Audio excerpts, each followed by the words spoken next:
Do you have a headland? Every angler should know one.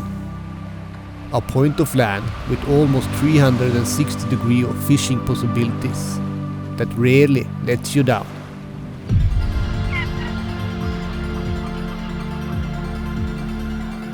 I know a headland, a dream headland that has delivered unforgettable fishing over the years. Being there at the right time of year can bring the kind of fishing that overshadows everything else you ever witnessed in a season. A headland that has been nothing short of magical.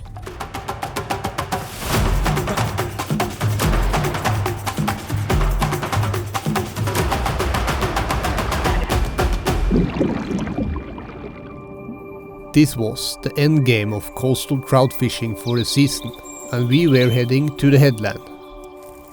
Now we will fish on this tip. It has been haunting me in a positive way for 1 year. Should be super good. We will be here the rest of the day and into the night, into the midnight sun. Hopefully we will catch a lot of sea trout, maybe some big ones.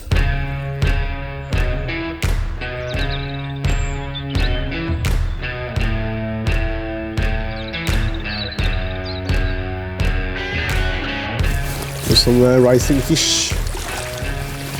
Let's see if I can hook into one. Expectations through the roof. You never truly know what you're getting into. Luckily, it didn't take long to figure it out. Fisk i omløp.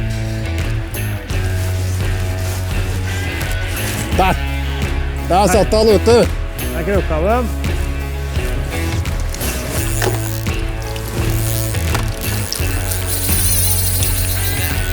Der våkna han.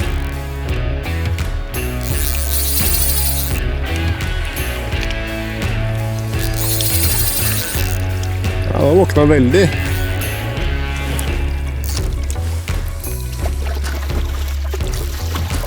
A fine trout, slightly thin and colored, but a promising start to the day. Men 1,7 kilo. Ja, fin ellers da. Skikkelig handfisk med krok og 1,7. Ja, hukk, ja. Ja, bra det. Then it was Bård's turn. Nei, nå skal vi fram med spesialboksen. And he had developed a box of flies for, let's say, special conditions. Den ser den ikke engang, den er så liten. Ja, fy fader.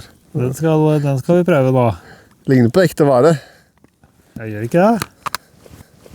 Hvis den ikke tar den her, det er ikke håp. Nei. Egentlig. Small flies, big fish.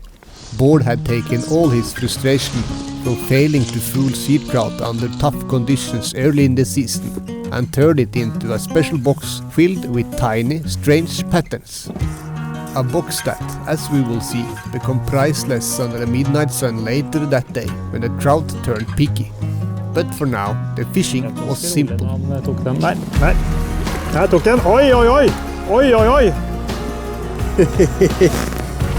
Handtwisting og loppe. Det er dagens første.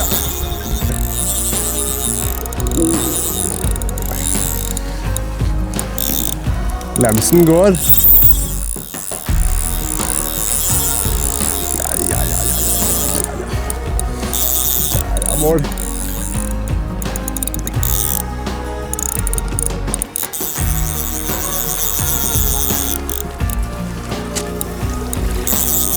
Ja, bra den her, skjønner jeg.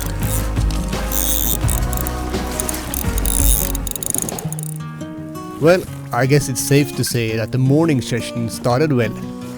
Det var samme fisken som jeg fikk i sted, dette. Du må handtviste små lopper. But what else can you expect from a perfect point of land?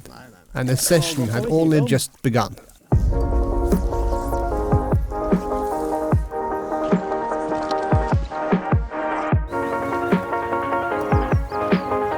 Nå var det liksom... Ja.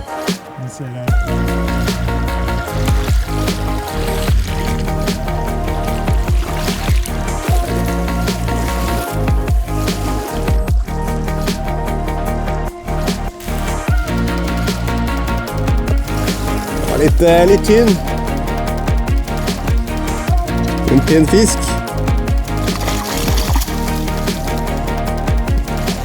Deilig kjøre.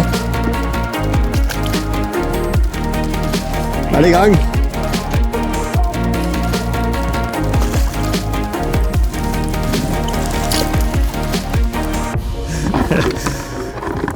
Ja, det var jaggu sprøtt, altså. Jeg bare svømte sånn rolig etter. Ja. Og så jeg bare fisken stoppa, og så stoppet jeg flua. Og så svømte den bare sånn kjemperolig opp i kjeften og så bang.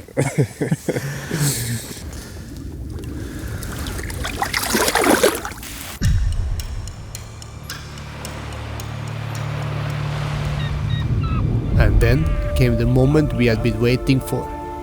Night fishing under the midnight sun in the Arctic, at the legendary headland. Everything was perfect. A wonderful endgame to the sea trout season.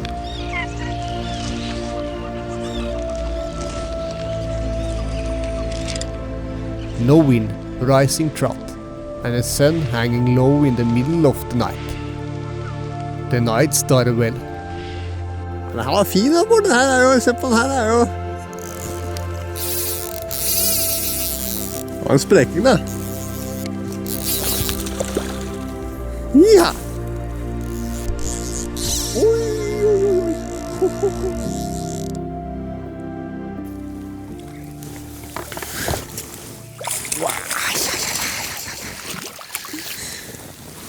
1,5 kilo. En tynn sjøørret. Vi slipper den ut. But sometimes things are a little too perfect. Something has to be difficult. And on this particular night, the trout turned selective. It was time for Bård's special fly box once again. Nei, nå har vi støtt på et problem, og det at det var noe fisk som ikke tar. Nå det supersære. Så da skal vi gå dramatisk til verks.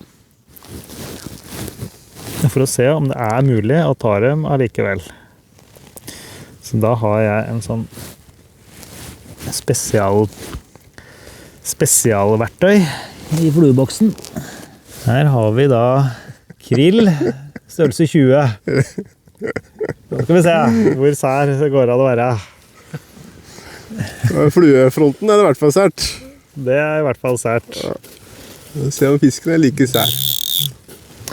Ja, vi får se da. Flua mindre enn fortomsknuta, vet du. Så prøver vi å se da. Nå prøver vi å se. When the trout become selective, the angler must be selective too. And often, downsizing is the key to success. The fish were rising, easy to spot, but difficult to catch. Nei, den tar jeg. Den tar jeg, grønn. Den der perfekt.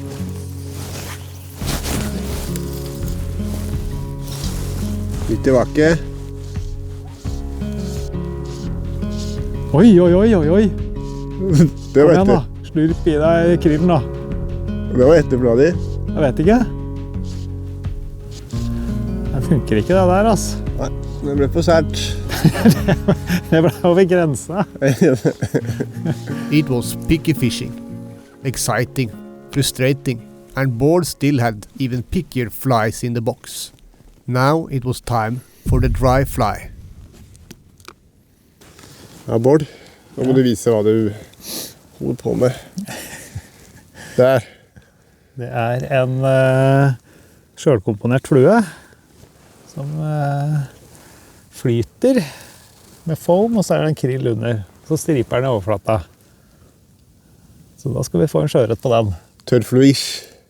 Tørrfluish. Ja. Ja, det flytende, så det tørrflue. Ja. Nå den så sær, så den tar ingenting. Men dette her tar den. Det tar du. Det jeg helt sikker på. Ja. Bare jeg får en I kastehallen, da skal jeg ta den. Det tar vi. Det jo en egenkomponert flue som kalles kresende krille. Så jeg har sittet og fundert over at, hvordan jeg skal få fisk på disse forholdene her. Så da dette her løsningen inntil det motsatte bevist. Sprette fisk. Synes det var nærmere til den da, men Ja, kanskje var det. jeg skal vade litt grann Litt borte. inn i tangbeltet her. Nei, fikk jeg lagt et ordentlig kast. Bra kast. Den der smeller. God striping borte der. Og på den fisken der tar den så fin ut.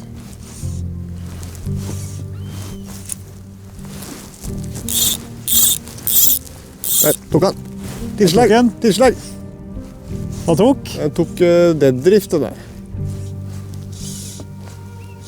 Der. Der Litt etter. borte. Etter. Ja. Og etter. Ja. Nei. Nesten første på tørt. Ja. Må shake den. Er du seriøs når du drar på sjøørretfiske med shake? Det funka. Det funka rått. Det funka. Neste sitter. Den var ikke så liten, den der. Vakende rett. Kresende krille skal gå ut. Nummer 2.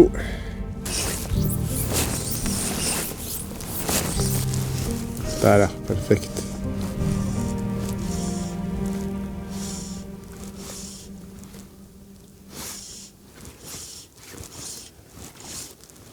Nei, ja! Faen. Det står liksom å dra 3 kiloser og sånn, og så er dette her mye kulere. Ja, det er gøy jo. 200 grammer, men det er bare tørt da. Det er noe med det. Men det skal ikke prøve spesialvarianten da. Ja, vi er nede i den kresende boksen og vise den frem her. Raringboksen. Raringboksen. Parachute-krill next. Du er tørr for det. Nå. Nu. Jævlar. Well, we stopped there. Dry fly fishing for sea trout belongs to a new chapter in a future season. The sun all night is beautiful, but sleep is essential too. Next morning, the last morning on the headland and the final day of the sea trout season. We caught some trout that day as well. Ta noen kast. Se om det står noen sjøørreter til. Dagens første sitrat. Ja, den var fin altså. Ai.